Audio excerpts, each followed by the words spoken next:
Hey there, angry faithful. I just wanted to drop in, bend your ear a little bit, get your attention.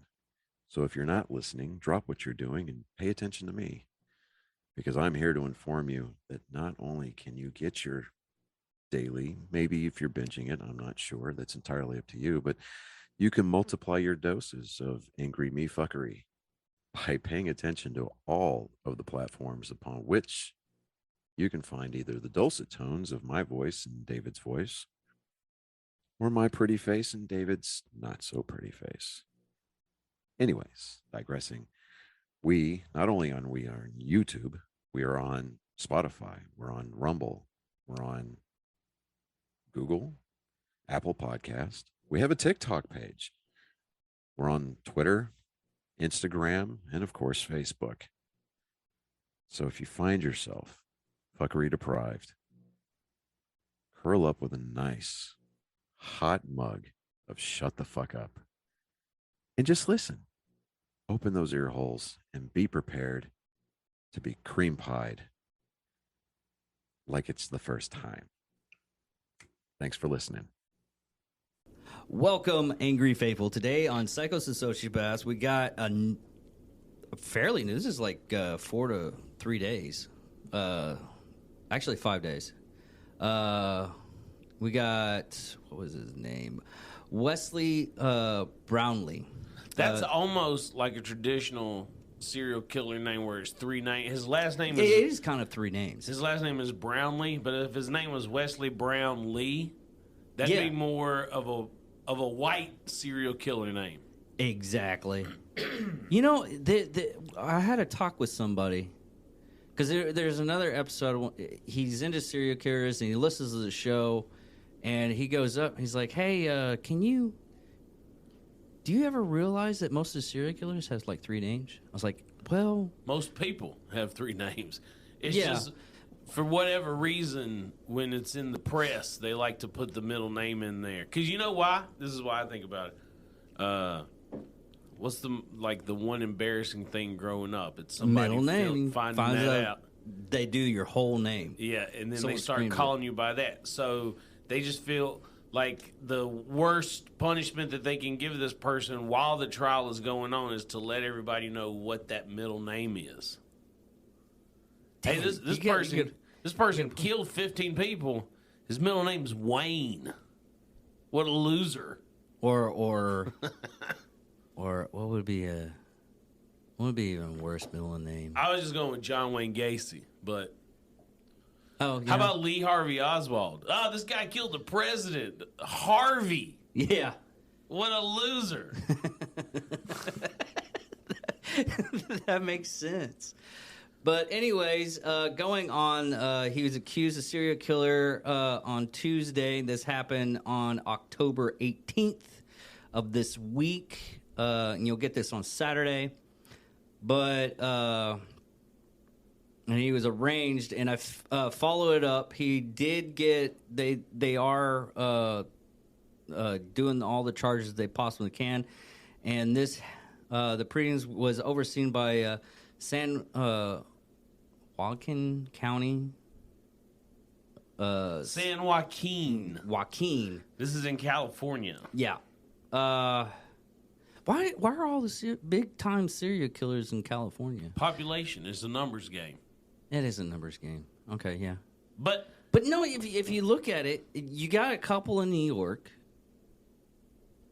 and there was one. But most of them are in California. We have a couple. Washington State, because it's dreary and depressing, and the only thing that could possibly bring you joy is to take the life of another person. Let me look. Where was the BTK killer? BTK. He was kind of. I feel like Kansas. That was like. feel like that was middle of Kansas. Yeah, Pittsburgh, Kansas. Yeah. He's not even from the cool Pittsburgh. No. So I think they're spread out fairly well throughout the country, but you got more population. Also, serial killers love to target people that aren't going to be missed. So yeah, you got the prostitutes. Transients, you got prostitutes, yeah. Drug addicts, whatever. So you're more likely to find that in the big cities than you are in a rural town where someone's going to miss their cousin Deborah. This is true. You know, no one's going to Actually, okay. Our first one we did was town of Nakona. You know Nakona Boots. Okay. It's a town here in Texas. It's probably about 45, maybe about 50 minutes away from here. Yeah. And that's where the Nakona Boot Factory originally was. Uh-huh. Well, there's a chick there in early 1999 to 2000. It was December and January. She was finally caught by the FBI in about February. They figured out that she was still in the chemicals. And what she would do, she was in a hospice, and she would inject them with respiratory numbing agent. Basically, it stops you from breathing. Was she what they call like the angel of death kind of killer? Is that what it was? Yeah, it's one of. I mean, there's so many angel of death killers. Dude, I was just watching one of like the Good Morning, CBS Good Morning or whatever, and who was it that's playing her? God, I don't remember, but they were interviewing the actress that's starring in the film and the woman that she was portraying, who there was a dude nurse that was killing all these people, and she woke up, but her like vitals had gone down really bad, and when she realized what was going on, she was like, "Get me out of the hospital." And then she was able to the dude was her friend, and she was able to get him turned in and get him charged with like he killed like 14 people or something. I think that's more. Is it? There was just one recently that's in Dallas. That's what happened. Man, it's just crazy. It scares the holy hell out of me for me to go to like hospitals or anything like that. I just think it's probably more likely, or I don't know. It seems like it's like a power thing to be able to just like, I'm going to take this person's life. I'm actually going to look it up. Okay, let me while you look that go up. ahead. I'm gonna. Prosecutors revealed in court that the cell phone data placed Brownlee at or near the scene of the last 3 of the 6 murders he is suspected of carrying out, and that Brownlee had a so-called ghost gun. Oh, God, I mean, I own guns, but is that like you print it on a 3D printer or something? What's a ghost gun? Okay.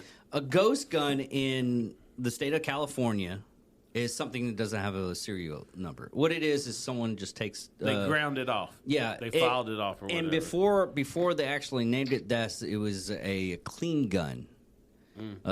Basically, because technically, I know somewhere very easily to get that technically it's a ghost gun, but it's grandfathered in. Is it always illegal to have the serial numbers removed from a gun? Any modification on a firearm is illegal. But remember, I forget who it was. It was some senator's husband or wife or something like that. In Arizona? I believe it was there. And what she ended up doing, she ended up chopping the gun. First off, she chopped the barrel off of his shotgun, which is illegal. Any modifications that you are like messing with the barrel, I mean, you can change out the barrel. Sure. But you can't make like a sawed-off shotgun. I mean, Right. you can buy like forget the company's name. There's a limit to what it can actually be, though. Same thing with there's certain kinds of rifles that they have like the butt can like fold in, but there's certain rules about how you have to hold it because then it's considered a pistol versus a shoulder fired rifle. What you're talking about is AR or rifle style where the barrel is under 16 inches. Yeah. It's under 16 inches. And, I mean, Honey Badger, it's a style of gun that Special Forces use because of the urban environment in Afghanistan. So you can clear rooms easier. Yeah. You're not having this whole big barrel. And it has probably a 7-inch barrel on it. And along with the suppressor, it's still, I think, probably about 14 inches. Yeah. But what it's called, it's not called a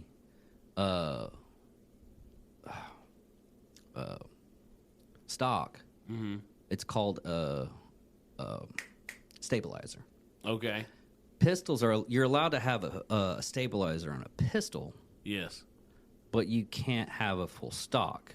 Yeah, like my cousin has one, and he was basically telling me, like, I think it was, if it is on your shoulder, it is now illegal. Which I think it's funny that the way that it's designed isn't illegal, but the way that you shoot it Exactly would be considered illegal. But this guy just had a gun that was missing the serial numbers. Yeah. Okay. On him, when he was arrested, investigators first identified Brownlee as a suspect thanks to a tip from the public and set up surveillance to track him, according to Stockton Police Chief Stanley McFading. There are some people who are simply too dangerous to share the streets with. That's you right. And I. So if you see me coming, turn around and walk the other way. With that heavy breathing, I seriously doubt I got that Rona, that COVID. You'll be fine. I'm immune. It's the Omega variant. It's not that bad. Yeah. There are 2 more murder victims and an attempted murder, as additional charges are expected to be added. She said nothing that investigators are processing additional evidence that will let them move forward with the remaining case. Let me ask this question: is he because okay, so there's this idea that serial killers are mostly white males between the age of, we'll say, just in their 30s for the most part. Scroll up a little bit. Let's take a look at this gentleman. This is a black man. One of the things that I've learned, or that I've read, or maybe I just created this in my mind, I don't know. Black serial killers may not get that designation, but you have a lot of younger black men in gangs that are the hitmen for those gangs, and they're killing a bunch of people. Now, they may not be out there eating the corpse and stuff. So is this guy killing random people, or is this more gang-related violence? Faber Salazar declined to say if Brownlee knew any of the victims personally. News cameras were forbidden in the court. Report became so crowded that officials stopped letting people in. Brownlee, 43, was arrested, where he is suspected of fatally shooting 5 people. Here we go. All of the victims were homeless at the time of their murder. Okay, so yeah. this is like a white dude serial killer. Well, serial killers, in my opinion, serial killers, no matter what, because you got the GC killers, they killed for fun. Were those the ones that were shooting from the car? Yeah. Yeah.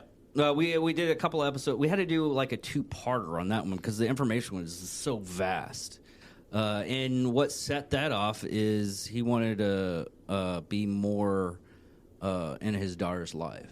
And the ex-wife didn't want that. Surprise, surprise. She's like, I just get a bad feeling about this guy. Yeah, and she ended up dying, so. But Brownlee was out hunting for his next victim when he was captured just a few weeks after the most recent shooting. The first victim was 39, Juan Miguel Vasquez Sorrento, who was shot dead April 2001. The next came more of a year later in July 8th, 2002, when Paul Yaw, 35, was killed in a public park. Salvador DeBooty. DeBooty. No. That's not what I'm messed up on. Salvador is more of a Mexican. Salvadorian name? Yeah. Well, Salvador is also Italian, Spanish, Portugal. You got that area right there. Yeah. And you got like almost an Irish last name. This is That's what's confusing me. He was gunned down in a parking lot of a Popeyes restaurant. It's just, I don't know if you've ever been to a Popeyes in a Urban like area, in an inner city kind of area. It's sketchy, and you would never look at someone getting shot there as being the big. This is a good cover, is all I'm saying. Like I was driving cross country for some comedy work, and I was driving through Chicago, and I pulled into a KFC there, not realizing where I was at. And when I walked in, between me and the cashier was a 4-inch piece of bulletproof glass. But that's probably the best chicken you've had in a long while, too. I mean, it was delicious. Yeah. But so him killing that guy in a Popeyes parking lot, that just looks like a regular day at the Popeyes. They're not going to be like, this might be the work of a serial killer. Yeah, pretty much. It was good cover on it. He was thinking on ahead. that one. Yep. Victims number 4, 21-year-old Jonathan Hernandez Rodriguez was killed on August 30th. Juan Carlos. This guy hates Latinos. Yeah, that's what it's looking like. The only one so far that is the Paul Yaw, who may have been of Asian descent. Yeah. Carlos. So you got Jonathan Hernandez Rodriguez, Juan Carlos Carranza Cruz, Lawrence Lopez Sr. I mean, these are all. And then the only person that survived was Natasha Latour. Natasha is almost a black name, but Latour sounds French. She was shot 10 times. He tried, didn't he? I know. You can't say he did. Man, sometimes you got to bring a knife to the gunfight. Yeah. just to make sure. Anyway, congratulations, Natasha, on not getting killed. Hope you make it through.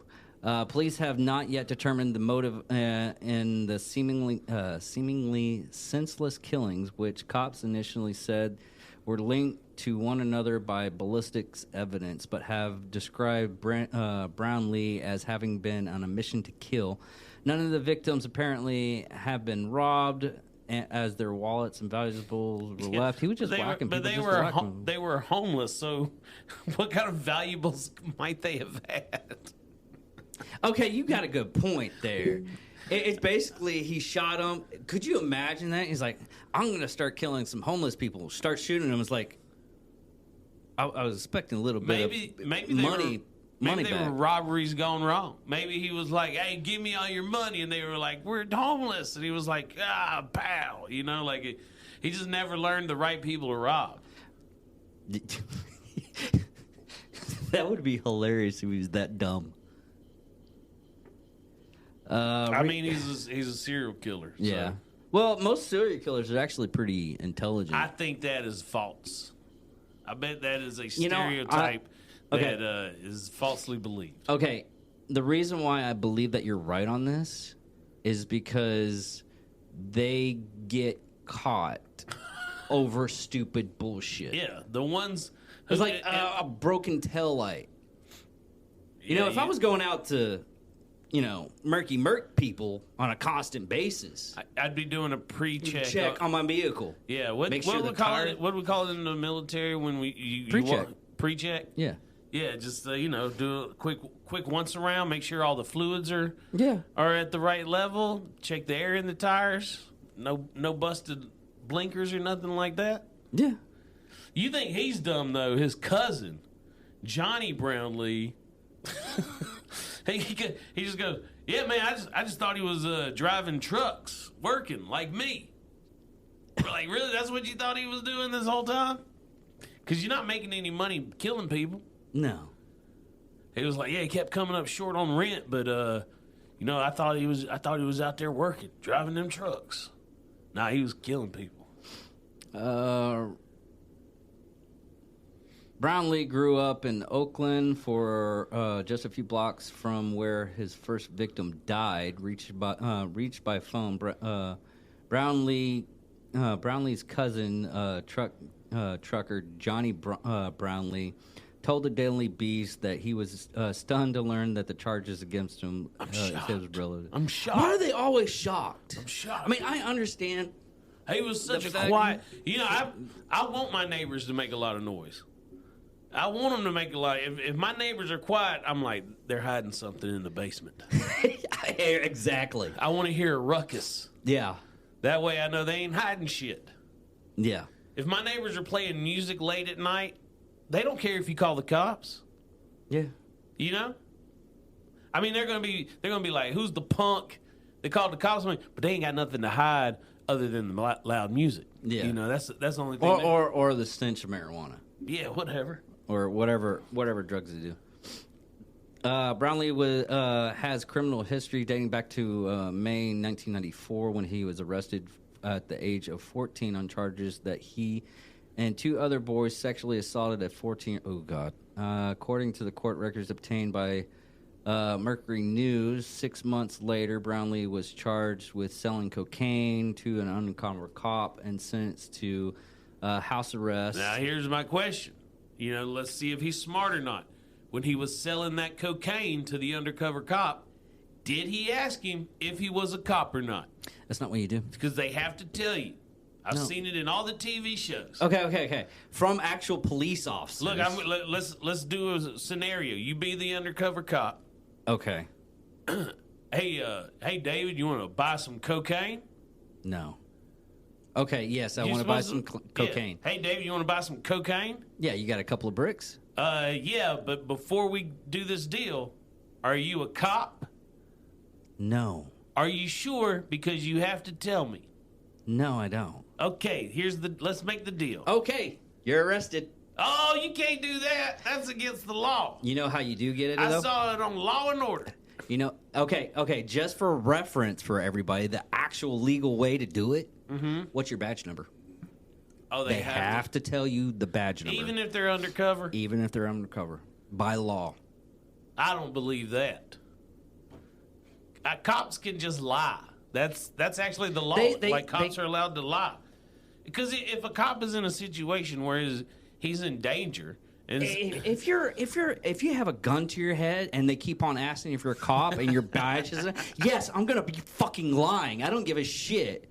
I'm also gonna have the basic thought is like, am I gonna have to suck this dude's dick to get out of this situation? why is that the first thing you go to? Because that's where I'm gonna go to. This is what it sounded like you just said. Am I gonna get to suck this guy's dick? Am I going to get to suck this guy's dick so I can get away from this?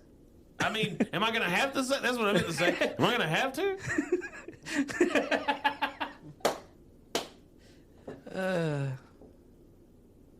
Does a cop have to give you his badge number? Let's see what the Google says, because everyone knows this is legal precedence, what you find on Google. There you go. Okay, usually there is no law requiring it, but almost all departments have policy that requires their officer to identify themselves when asked. Okay. Well, I think you should That's just policy. Just don't sell drugs to people you don't know. How are you gonna? Okay. How are you gonna make a profit?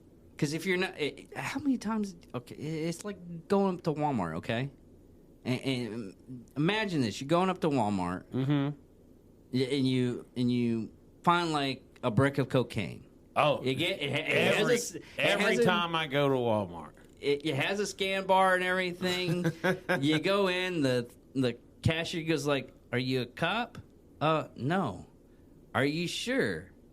I don't know you. I can't sell you this, and just puts the bag over there. Well, I'm not buying situation. cocaine at Walmart.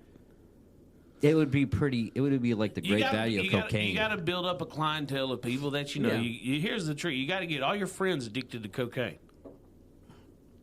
That's why you give them a little bit to taste on the playground. That happened to a comic. Like all those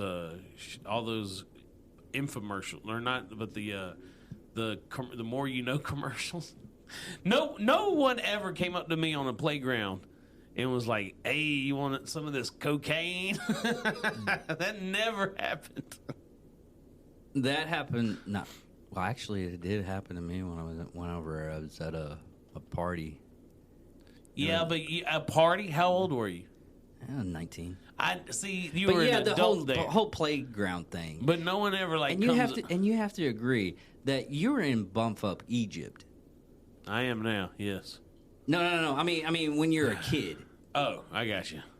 I mean, you were in. No one's coming up and offering me free cocaine now either. No one's ever. Well, that's not true. I miss Los Angeles. Anyway, let's go back to this serial killer. Okay. The following year, Brayley's older brother Dale was shot in the head in a drug-related murder, according to court filings reviewed by the outlet. Brownlee reportedly became very distressed over this and dropped out of high school in the 11th grade after being diagnosed with a learning disability. I mean, how is this relevant? They're building. Does he have? They're trying to be lawyers. Does he have dyslexia? And are we connecting dyslexia to serial killing? I'm fucked then. I got a severe case of dyslexia. In 1997, Brownlee was charged with possession of crack and received probation.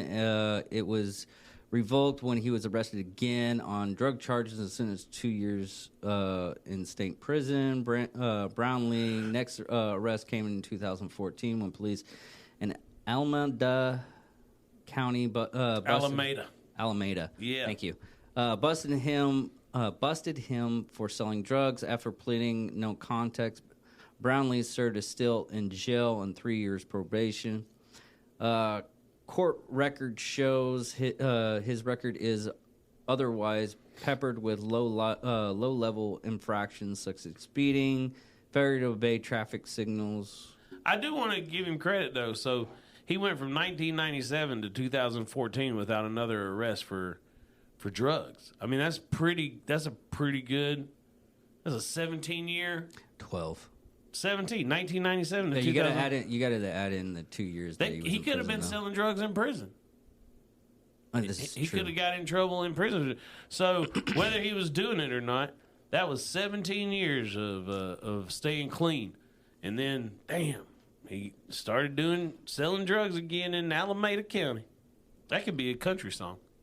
Probably can. Started selling drugs in Alameda County. That's all I got so far. Okay. Finding a fair and impartial jury to decide Brownlee's fate will be a challenge, according to San Francisco criminal defense attorney Julio Janey. When a case has notoriety... Julia Jane is... You got so stuck on all those Latino names up there, you're like, Julia Hanya. I did. That's Julia Jane. That's how my brain works. That's what happens when you mix in dyslexia with hyperactivity. When a case has notoriety, it will be challenging to find jurors who aren't biased against the defendant before they have heard any evidence. Jane, who is not involved with Brownlee's case, told the Daily Beast it could trigger a change in venue. But even then, when a case gets national attention, that becomes continually. I mean, look, I get wanting to have an impartial jury, but maybe if you kill 14 people, you don't get that benefit anymore. There's so many cases that, I mean, if you get a lot that, I mean, look at Janine Maxwell case. You couldn't try that in anywhere else. You just had to just find a spot and just go in it because everybody knew that. Yeah. But in cases like this, I guarantee you that it's national, but you can still find a jury. They say that it's the insanity defense isn't a given, but then I guess a family friend, Greta Bogrow,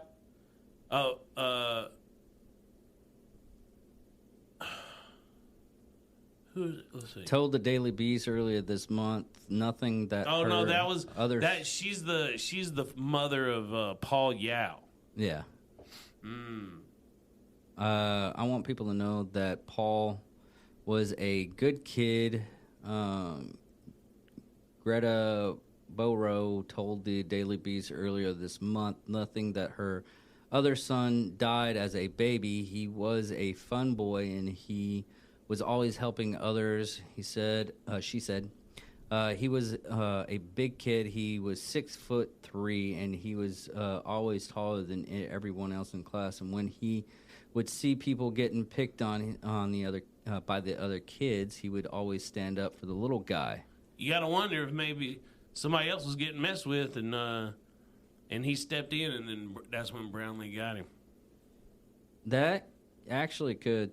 Now that's the end of this case. But you know, in situations like this, when it comes around with the beginning of the case, because we still haven't gone over.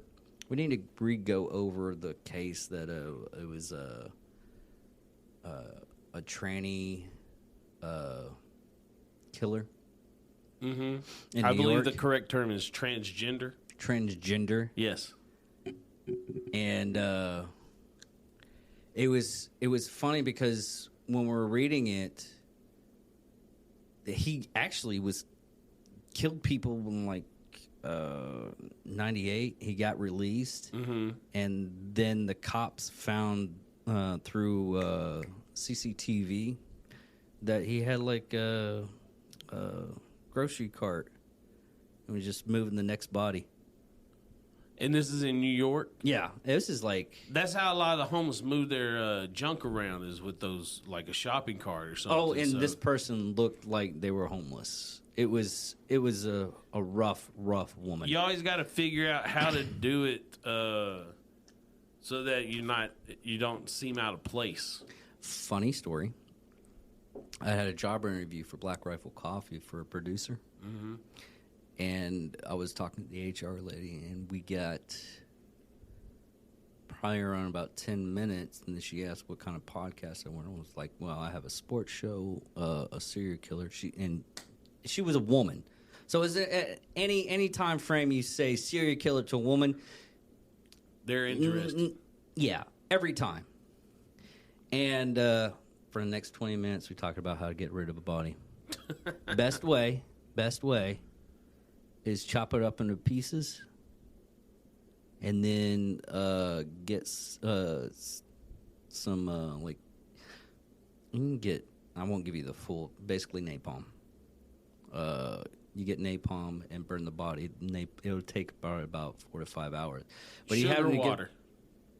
I don't know about sugar water. Well, not sugar water, but something with sugar in it, so that the if you want to like really mess somebody up, boil sugar water and throw it on them, and then the sugar like sticks and it makes the burns like that's like napalm.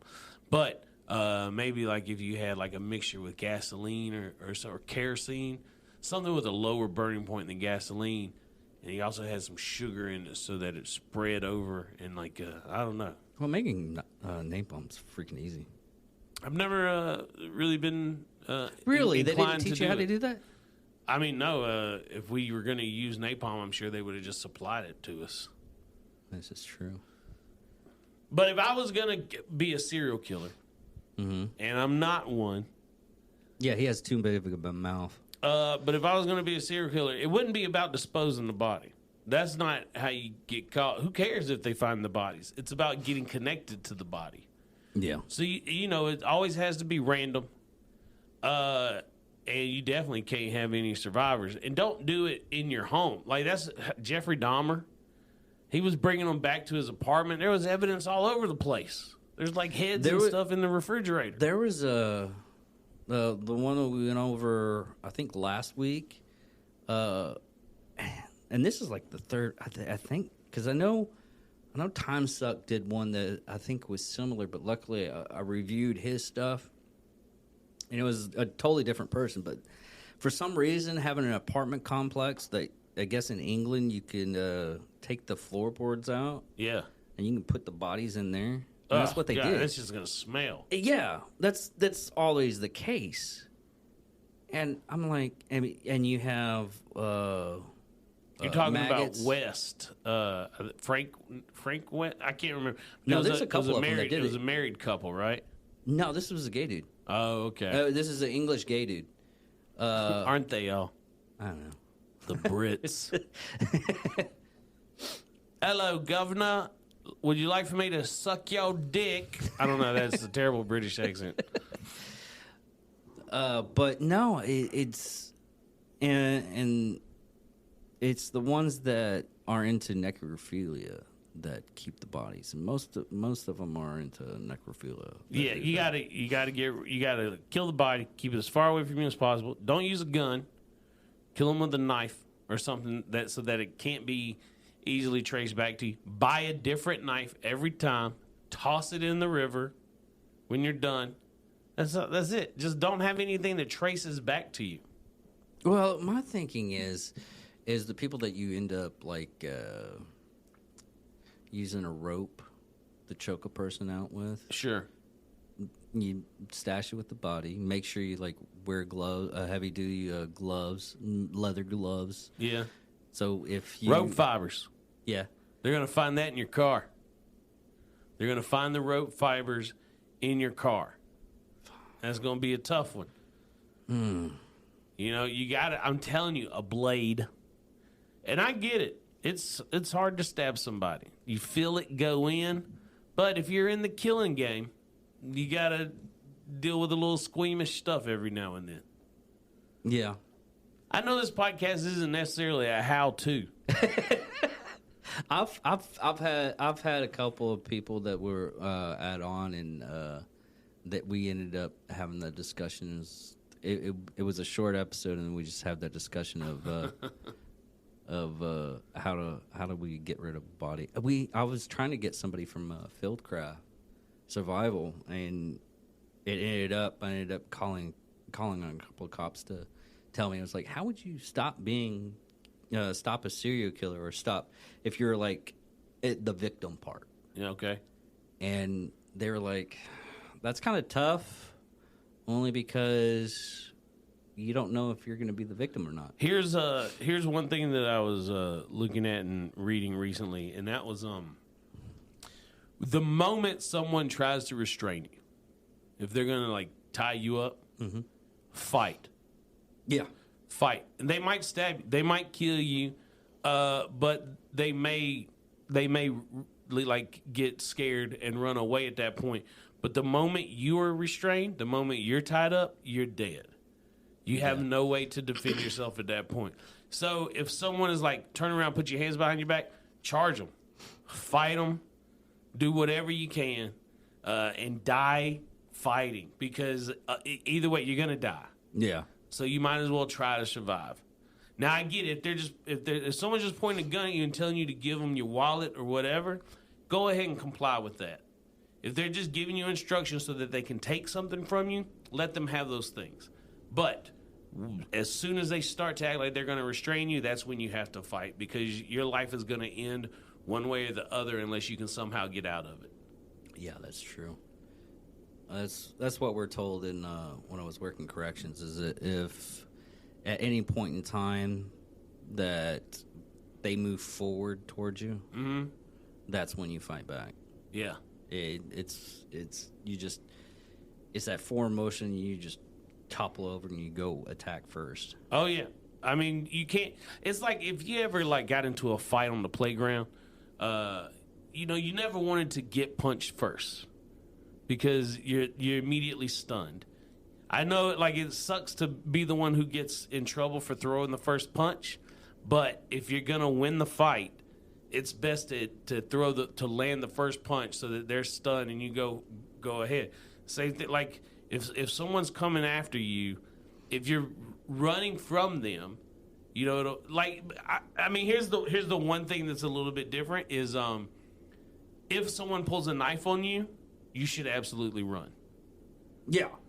Because you're gonna get cut and you're gonna bleed and you're gonna die. That's what I've always taught in my training courses that I had to take, Yeah.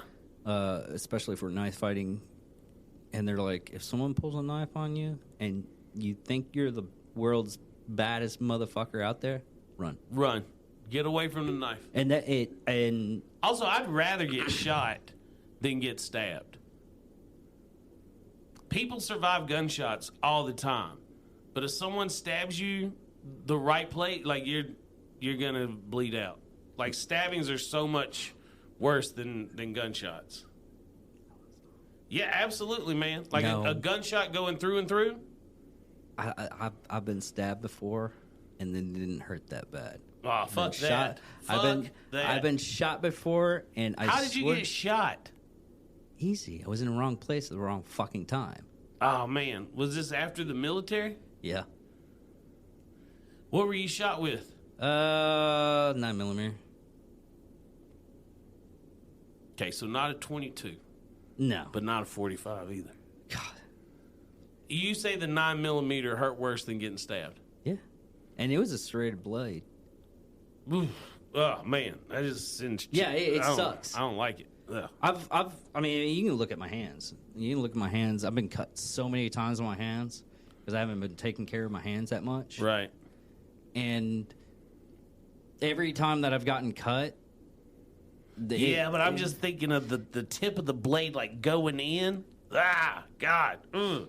I was watching The Sinner, the first season of The Sinner on Netflix, and she stabbed this dude 7 times, and they show it. I mean, it's great visual effects because it looks so real. And every time she came down with the knife, I was like, yeah. I was just like, Well, if you're getting nope. stabbed like several times, that would suck. I'm not talking about just someone reaching over and swiping you. I mean, like the knife getting. I got stabbed in my leg. Man. I wouldn't go out and personally You do wouldn't, it. you wouldn't recommend it again? No, I would not recommend it again. Well, look, I got to get out of here. Yeah, it's. I told you this was going to be a short one. It's going to be a short I one. appreciate you having me on. I'm glad we were able to educate everybody on how to get away with killing people. After we get done with the show, me and you will talk about some other stuff I want to talk to you about. But other than that, thank you for calling on, Mitch Burrows. Check him out on, just type in Mitch Burrows and he'll show up. Yeah, no S, but all social media account Mitch Burrow. Yeah, I got videos and stuff. Go watch them. All right, everybody. Thank you for listening. Thank you for watching.